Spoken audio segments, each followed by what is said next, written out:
Assalamualaikum warahmatullahi wabarakatuh. Halo teman-teman semua, selamat datang di podcast kami. Sebelumnya perkenalkan saya Lydia Tuluyah dan teman saya Rina Bawi. Kami dari Prodi D3 Kebidanan Poltekkes Kemenkes Aceh. Ya, bagaimana teman-teman semua kabarnya yang di rumah? Harusnya selalu baik dan selalu bersemangat ya. Nah, Kak Widya, hari ini kita mau bahas tentang apa sih? Nah, hari ini di podcast kita akan membahas tentang stunting yang terjadi di Aceh.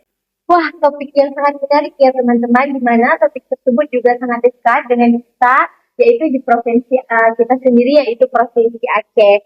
Menurut saya pribadi, ini juga sangat menarik dan penting untuk dibahas, karena menyangkut generasi kita untuk kedepannya. Nah, di podcast kali ini kita juga sudah menghadirkan narasumber kita, yaitu Ibu Nur Laili. Beliau adalah salah satu dosen dari Prodi Kebidanan Poltekkes Kemenkes di Aceh. Apa kabar Ibu? Kabar baik, alhamdulillah. Gimana? Sehat? Alhamdulillah sehat. Ya. Gimana nih? Baik Ibu, sebelumnya kami ucapkan terima kasih karena sudah menghadiri dan meluangkan waktu untuk berbagi informasi dan ilmu bersama kami di sini. Baik Ibu, sebelum kita memulai pembahasannya, Ibu silakan memperkenalkan diri dan latar belakangnya Ibu. Baik, saya Nurlaili Ramli, dosen jurusan Kebidanan Poltekkes Kemenkes Aceh, tepatnya di Prodi Sarjana Terapan Kebidanan. Kalau ditanya latar belakang, saya mulai dari pendidikan ya. Saya menempuh pendidikan di bidang kesehatan itu dimulai dari SPK. Nah, kemudian saya lanjut di program pendidikan bidang A dan di Akademi Kebidanan di Poltekkes ya. Kalau dulu namanya Poltekkes RI ya, kalau sekarang ini Poltekkes. Jadi kita sama-sama ya alumni di sini. Nah, kemudian saya melanjutkan program pendidikan bidan diploma 4 itu di Jogja di UGM, dan sarjana magisternya juga saya tempuh di Universitas Gadjah Mada Yogyakarta. Baru-baru ini saya sudah menyelesaikan pendidikan profesi ya, agar bisa menjadi bidan seutuhnya. Nah, kemudian kalau ditanyakan tentang riwayat pekerjaan saya itu memulai pekerjaan itu sebagai bidan di desa. Jadi 3 tahun saya bekerja di desa, kemudian saya bekerja di Dinas Kesehatan Aceh Tamiang, lulus PNS saat itu ya, dan ada 3 tahun kurang lebih saya pindah ke Poltekkes. Nah, sampai saat ini saya di sini. Jadi saya bekerja di dinas dan bekerja menjadi dosen di Poltekkes. Ya, saya juga berkecimpung di sebuah komunitas ya, Aceh Peduli ASI, yang bergerak di bidang perasian. Dan ini kan berkaitan dengan stunting ya, masalah ASI, dan juga riset-riset yang saya lakukan itu berkaitan dengan ASI, yang mana pemberian ASI eksklusif itu penting untuk mencegah terjadinya stunting. Wah, baik, sangat hebat dan luar biasa ya teman-teman perjalanan dari narasumber kita kali ini. Baik Bu, kita langsung ke pembahasannya ya Ibu ya. Baik, yang pertama, menurut Ibu nih, seberapa serius sebenarnya kondisi stunting di Aceh saat ini Bu? Ya, kalau ditanyakan seberapa serius sih prevalensi stunting yang ada di Aceh saat ini, prevalensi stunting atau kasus stunting di Aceh ini merupakan masalah serius.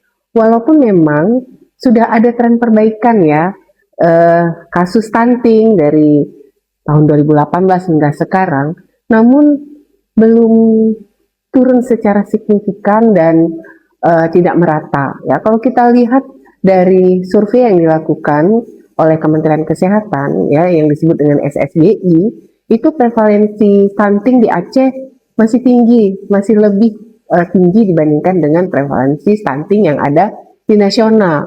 Provinsi Aceh itu mempunyai prevalensi stunting sebesar 28,6% ya. Sedangkan di Indonesia itu 19,8%. Ini memang ada perubahan ya, ada turun dibandingkan dengan 2018. Waktu 2018 itu sekitar 37,2%. Tapi belum menunjukkan kita ini dalam batas aman. Kita masih jauh dari batas target nasional. Kalau kita lihat dari target WHO, prevalensi stunting 20-30% itu masuk dalam kategori tinggi. Nah, sementara kita udah dalam batas ambang ya, 28,6%. Nah, ini menunjukkan kita itu masih besar sekali kasus stunting yang ada di Aceh. Dari 3 orang anak balita, ya, 3 orang dari 10 anak balita itu mengalami stunting. Ini kan luar biasa ya masih kasus stunting di tempat kita. Jadi ini butuh kerjasama yang luar biasa ya antara kita selaku tenaga kesehatan, pemerintah, dan juga pastinya keluarga. Kan ada beberapa faktor yang menyebabkan terjadi stunting nih. Nah, jadi faktor utama yang menyebabkan stunting yang terjadi di masyarakat kita itu bagaimana ya? Faktor utama ya, Iya. pastinya sosial ekonomi ya, dengan ekonomi yang tidak baik, itu keluarga tidak mampu untuk mencukupi kebutuhan pangan. Nah, itu pasti ya. Dan akses, ini Aceh ini kita kan luar biasa besar ya, ada daerah pedalaman. Nah, akses terhadap makanan bergizi, terhadap pangan, itu juga sulit dijangkau, terutama di daerah terpencil. Nah, ini juga menjadi salah satu faktor penyebab. Kesehatan ibu, ya, kesehatan ibu itu juga faktor pendukung terjadinya stunting. Ibu yang hamil tapi dia mengalami kurang gizi, ya istilahnya cake ya, ibu hamil dengan cake itu bisa mengakibatkan anak mengalami stunting. Nah, jadi ada beberapa faktor yang utama penyebabnya itu adalah sosial ekonomi. Selain nanti ada faktor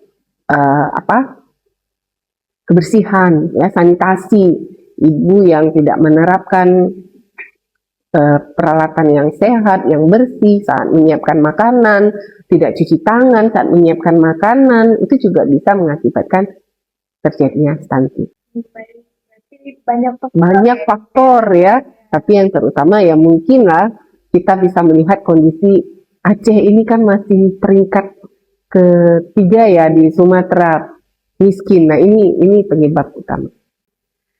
Bu, pembahasan selanjutnya, kan di daerah kita ini ada kebiasaan memberikan makanan seperti bubur nasi atau MPASI dan pisang kepada bayi sejak usia dini. Menurut Ibu, bagaimana pandangan Ibu tentang tradisi tersebut? Ya. Tradisi ini kan sebenarnya itu orang tua ya, terutama ibu pingin anaknya itu kenyang, selalu kenyang di pemikiran orang tua ya, selalu kenyang dan bisa membuat anaknya tidak menangis, harapannya tumbuh kembangnya lancar ya. Tapi ternyata kalau kita memberikan makanan sejak dini, itu malah nggak baik ya bagi kesehatan anak. Karena batasan yang disampaikan oleh WHO itu menyusui ASI eksklusif itu sampai 6 bulan. Nah, setelah 6 bulan baru kita bisa menyiapkan pemberian MPASI seperti tadi ya, bubur ya, kemudian pisang gitu ya. Itu saat anak sudah mulai berusia di atas 6 bulan. Nah, tradisi ini bertentangan ya dengan ilmu medis yang kita pahami ya. Nah, kalau sudah seperti itu, maka kita perlu edukasi yang lebih intens kepada keluarga. Karena kalau untuk merubah tiba-tiba tradisi yang biasa gitu, ini akan sulit sebenarnya. Tapi dengan edukasi yang terus-menerus, memberikan pemahaman kepada keluarga, terutama ibu ya, berbasis bukti pastinya. Kalau anak diberikan MPASI awal itu akan sakit, akan mudah jatuh sakit, akan mudah alergi ya, itu bisa kita sampaikan dengan edukasi yang berbasis bukti. Harapan kita tradisi tersebut bisa hilang sedikit-sedikit ya. Karena nggak mudah ya nggak mudah kita merubah budaya gitu ya, nggak semudah kita membalik telapak tangan. Nah, bunda-bunda di rumah dengar ya, jangan yang penting sekecil kenyang ya Bu ya. Bunda-bunda di rumah yang penting sekecil kenyang aja. Ya, padahal kenyang itu belum tentu sehat ya kalau pemberian MPASI-nya diberikan di bawah usia 6 bulan. Ya, bayinya belum siap nih, pencernaannya belum mampu untuk menyerap makanan yang masuk. Dia hanya mampu menerima ASI saja sampai usia 6 bulan. Nah, jadi kan Ibu, ini ada masih beberapa nih ibu-ibu di masyarakat kita ini masih memberikan MPASI kepada bayi yang berusianya itu di bawah 6 bulan. Nah, kalau kebiasaan ini nih masih dilanjutkan, apakah ini bisa menyebabkan salah satu terjadinya stunting? Oke, baik ya.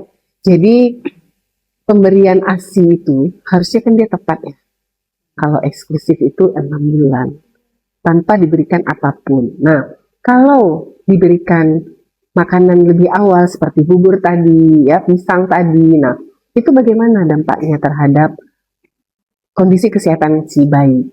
Bayi ini akan rentan sakit, ya, jadi imunitasnya terganggu, gangguan pada saluran pencernaan, karena kan ASI itu masih masih cair yang bisa diserap oleh lambungnya bayi, ya. Jadi sampai dengan sebesar telur telur itu di usia tertentu, maka bayinya hanya bisa menelan ASI saja tanpa bisa masuk pisang, ya. Pencernaan akan terganggu. Nanti akan terjadi kolik. Kenapa anak saya kok nangis terus gitu ya? Kok anak saya perutnya gembung? Ya itu tadi karena terlalu cepat memberikan MPASI, ya. Terjadi gangguan pencernaan. Nah, kemudian bisa terjadi gangguan perkembangan. Psikomotoriknya, ya, kognitifnya itu akan terganggu. Di dalam ASI itu cukup banyak zat-zat yang bisa membuat anak itu sehat, ya. Ada imunitas di dalam ASI. Zat-zat yang terdapat dalam kandungan ASI itu bisa membuat si anak ini berkembang secara optimal. Sesuatu yang sudah diatur oleh Allah itu kan baik, ya. Nah, kita manusia nih yang kadang-kadang suka mengganggu prosesnya gitu ya. Kasih MPASI awal. Nah, lama-lama anak ini juga akan cenderung terjadi obesitas. Itu hasil penelitiannya, ya. Kalau terlalu cepat diberikan MPASI, resiko obesitas itu akan terjadi di masa depan. Termasuk mudahnya anak mengalami penyakit infeksi. Nah, penyakit infeksi yang berkelanjutan yang tidak dapat diobati dengan baik, yang terus-terus terjadi, inilah penyebab mudahnya terjadi stunting. Jadi salah satu kontribusi terjadi stunting yaitu tadi, ya, penyakit yang dialami karena makanan yang harusnya belum boleh dimakan itu dimakan, anak mudah jatuh sakit, anak mengalami penyakit infeksi sehingga pertumbuhan dan perkembangannya akan terganggu. Nah, Ibu, selanjutnya ini ada pertanyaan yang mungkin sangat disukai oleh menantu-menantu di luar sana ya, Ibu ya. Jadi kan ada perbedaan pendapat Ibu di antara mertua dengan menantu. Contohnya seperti mertuanya mau kasih pisang nih kecil-kecilnya, sedangkan menantunya tidak boleh, tidak mengizinkan. Menurut Ibu, bagaimana cara menyikapi pengaruh keluarga dalam mengambil keputusan tanpa menyinggung perasaan? Ya, itu memang terjadi ya di realitanya di masyarakat. Menantu maunya anaknya ini hanya mendapatkan ASI saja. Tapi nenek ini maunya anak nggak nangis, anak nggak cengeng, karena kan tradisi ya. Sampai ada yang bilang, Allah dulu juga kamu untuk anaknya gitu ya, dia sampaikan suami kamu aja kasih ASI sehat-sehat aja, nggak dikasih ASI sehat-sehat aja kok, baru lahir udah dicecoki dengan pisang gitu ya.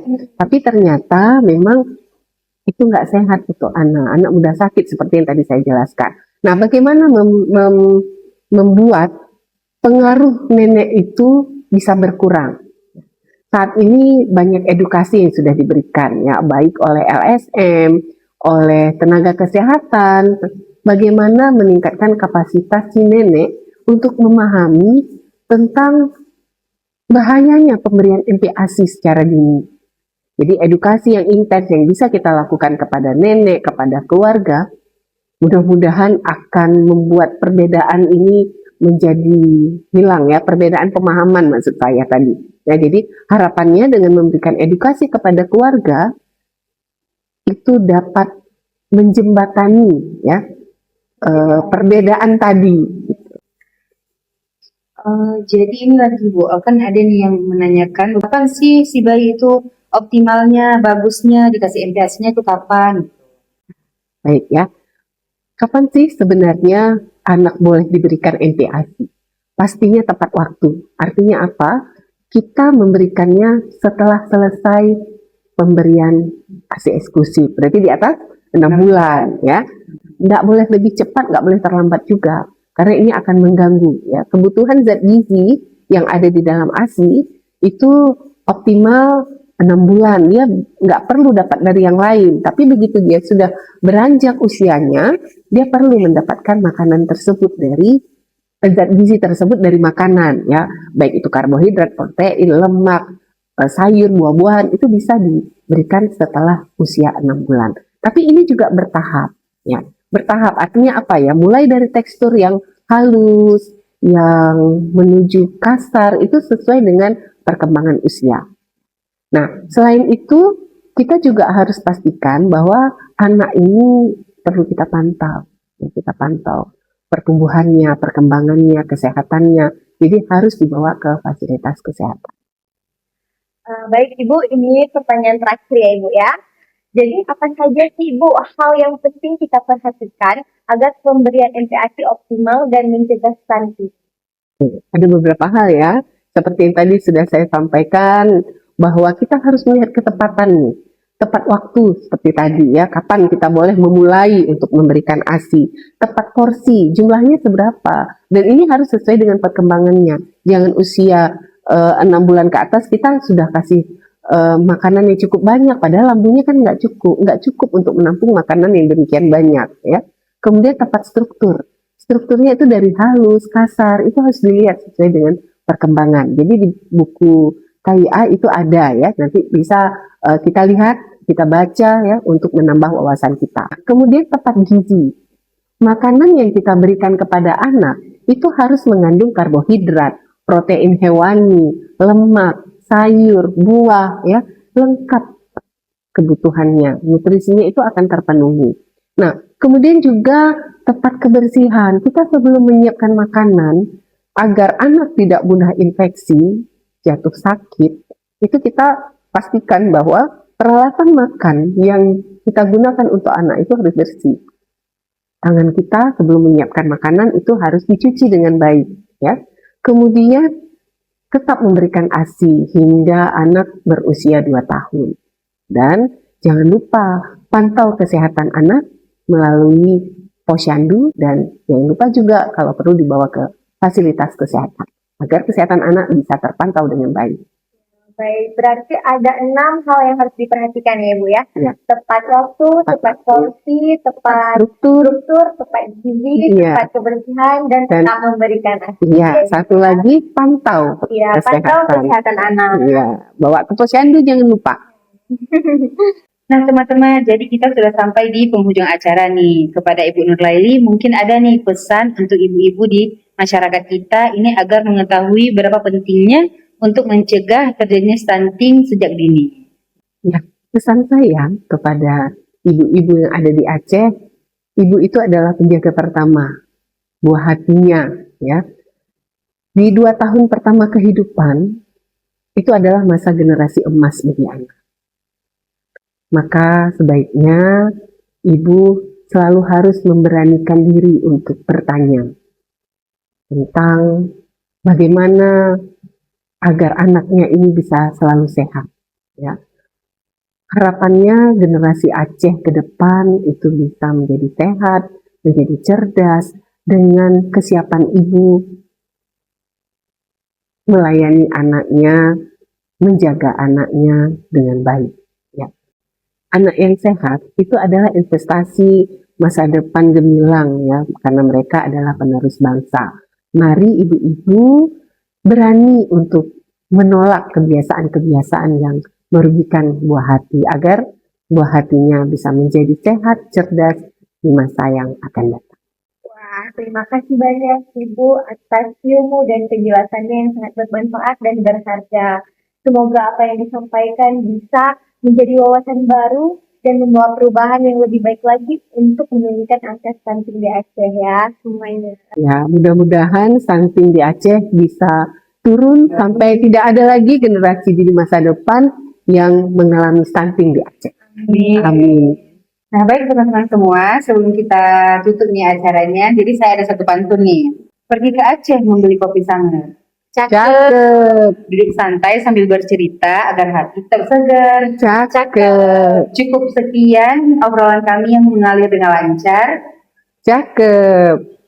Kami ucapkan terima kasih sudah mendengarkan. Assalamualaikum warahmatullahi wabarakatuh.